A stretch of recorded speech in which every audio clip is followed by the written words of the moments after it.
Assalamualaikum and hi everyone, my name is Muhammad Izzuddin bin Maluk. My metric number is 303996 and I will be the moderator for our group discussion unit. We are doing this meeting for our business accounting group project BKALK1013. Today we will discuss three parts. Part A, financial statements.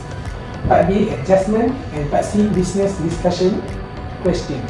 Before we start, let's introduce our group members. My name is Nurha Sinduran Azhar. My matrix number is 302054. My name is Nurliana Isdini Bidrazmi. My matrix number is 303970. My name is Hairul Children Bukarimi. My matrix number is 303984. My name is Siti Walia Benjamin Oktal. My matrix number is 304072. Thank you everyone. Alright, now we will begin with part A. Hasmira and Diana will lead this part. So I'm here to present the first part A, question 1, which is the statement of profit and loss and other comprehensive income for the financial year ended 31 December 2024. Okay, let's begin with the revenue section. The company recorded total sales of 1,000 ringgit. From this amount, we deducted the sale return and allowance 4,000 ringgit and sale discount of 10,000 ringgit. After this deduction, the net sale revenue amounted to 986,000 ringgit, and we also deduct the cost of merchandise sold, which is 500,000 ringgit. This gives us gross profit, which is the 486,000 ringgit, and the gross profit is the profit a company makes from its sale after separating the direct cost of production or buying the goods itself. We use the formula gross profit, which is the net sale revenue and cost of goods sold, and then we consider our operating expense, which is sales, salaries, sales suppliers, advertising, delivery, benefit and maintenance, depreciation, office salaries, supplies, insurance, retail, and utilities. Operating expense are the day-to-day costs a business need to run its operation, excluding the cost of goods sold. Expense total 128,000 ringgit for the year. This expense total 128,000 for the year and is separating this operating expense from the gross profit. We arrive at the operating profit of 354,000 ringgit, and we deduct interest expense of 22,000 ringgit and resulting in a net profit for the year of 106,000 ringgit, and this completes the financial performance report for the year 2024. Now I'm here to explain question B part 2. I will explain the statement of changes in owners' equity for the company during its supplier for the years ended 31 December 2024. Before that, I will explain the statement of owners' equity. The owners' equity statement shows how the values of the owners' equity has changed through the years. It shows how much profit has been put into the business and also if there has been any cash withdrawals by the owners. In owners' equity, there are three important things, which is capital, profit, and withdrawal. Let's start with the capital. Iskandar Abu, which is 700,000. This is the amount of capital we had at the beginning of the year 2024. Net profit for the years, which is 106,000. This amount derived from the statement of profit or loss and other comprehensive income.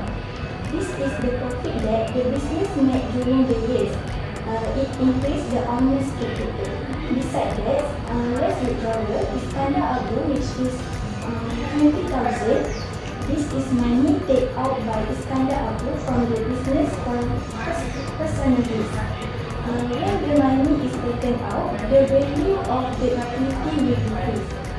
Next, for the increase in owner's equity, which is 86,000 ringgit, we take the profit of 100,000 and minus the withdrawal of 20,000. So the actual increase in our liability is 83,000 ringgit. Finally, the total Iskandar Abu capital December 31, 2024 is 786,000 ringgit, which is the total capital Iskandar Abu 700,000 plus the increase in owner's equity 86,000 ringgit. In short, this statement shows that Iskandar Abu's capital increased by 86,000 this year. So the total capital at the end of the year is 786,000 ringgit. Thank you. We continue to the third part, equation 3. So, the next part is the statement of financial position for the year ended 30 December 2024. I will talk about the assets. In this statement, we have two kinds of assets. The first one is current asset, and the second is a non-current assets. The current assets, we have a cash, account receivable, merchandise inventory, office supplies, prepaid insurance. And then after this, we are calculated and we got a total current assets, which is the 1,111,000 ringgit.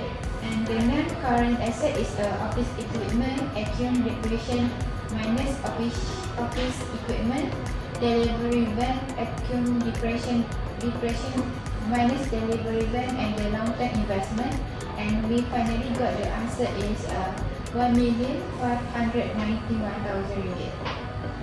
Next, I will continue from my part, which is liabilities and owner's equity.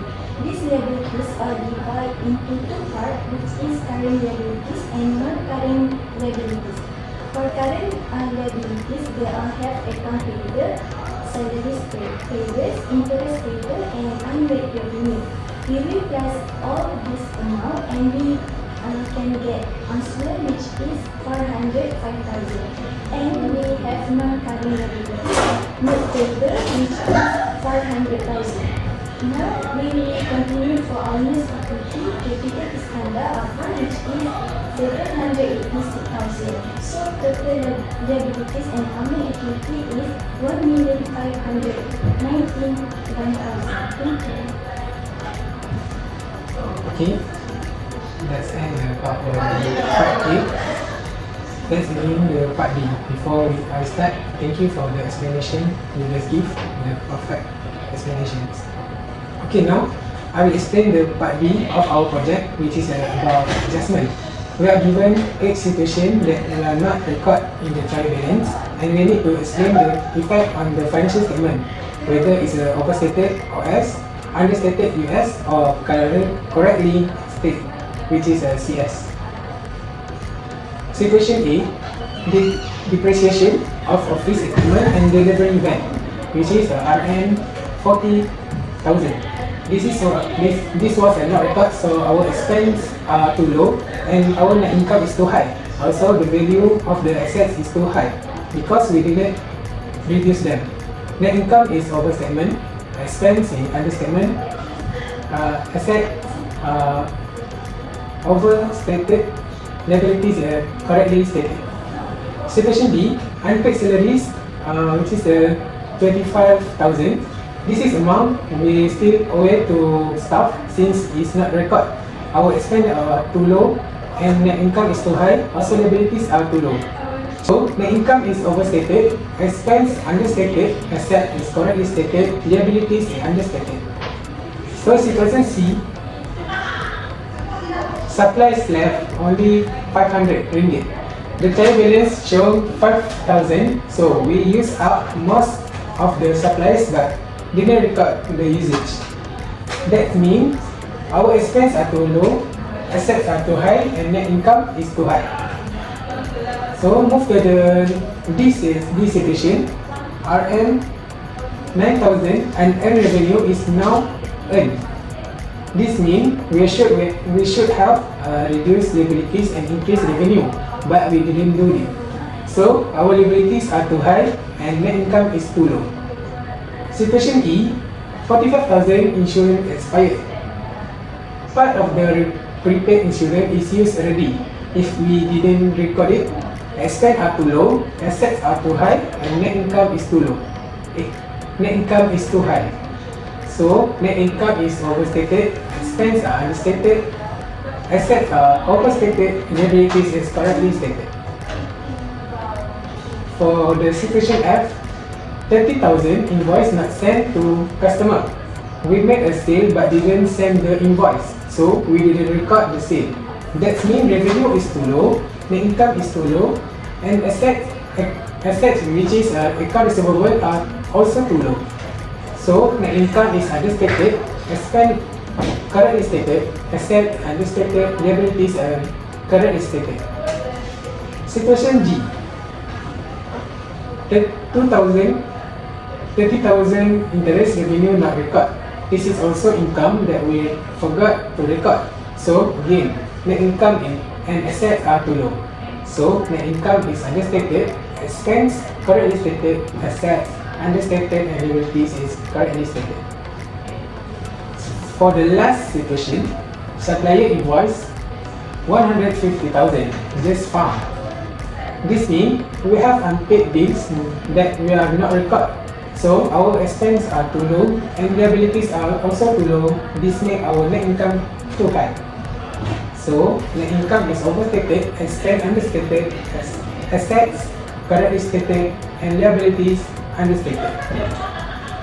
So these are the 8 adjustments we need to consider.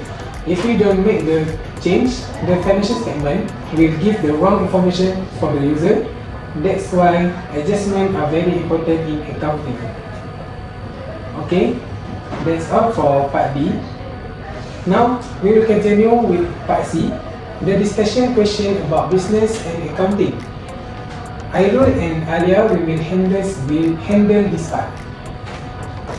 For this part, that is part C, I will give a detailed explanation about my answer on revenue recognition and depreciation method, tailored specifically for green leaf supplies. For the first question, that is about revenue recognition. The first question is talk about accounting principle for gift card. That is under GAAP and IFRS. Revenue must be recognized only when specific criteria are met. We have 3 criteria. That is, the first one is performance obligation is fulfilled. That is about the company must deliver the promised good or service. Second, measurable revenue. The company must be able to measure how much revenue should be recorded. And the third one is global economic benefit. It must be likely that the company will benefit economic, that is receive payment. So gift card represent repayment from customer, and it also the company has not yet delivered good and or service, so it has not fulfilled its performance obligation. Therefore, it must initially record the amount received as a liability, that is not revenue, typical under unearned revenue and different revenue. And for the second question, that is sounds like when should green leaf supplies recognize revenue from gift card.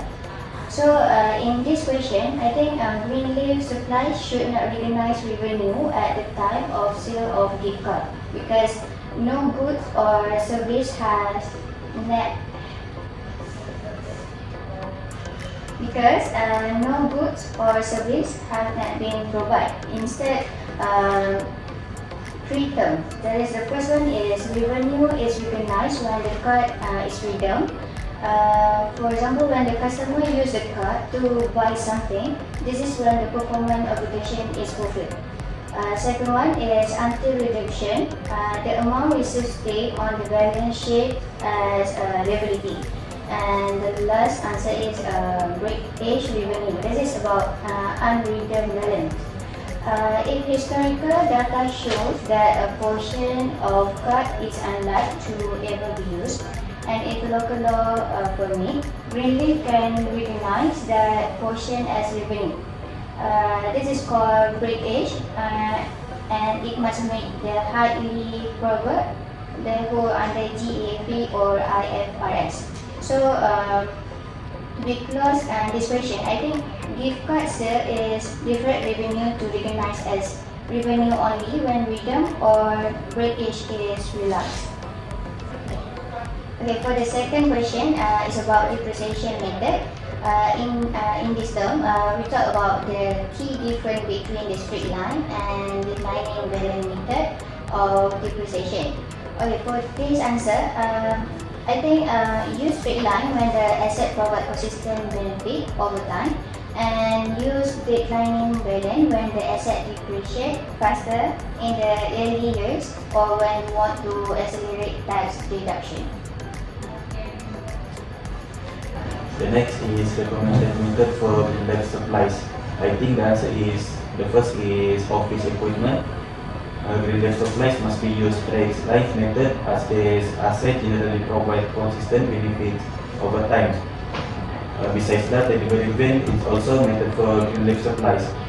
Use declines balance method since vehicles tend to depreciate faster in the early years due to wear and tear, and their resale value drops quickly.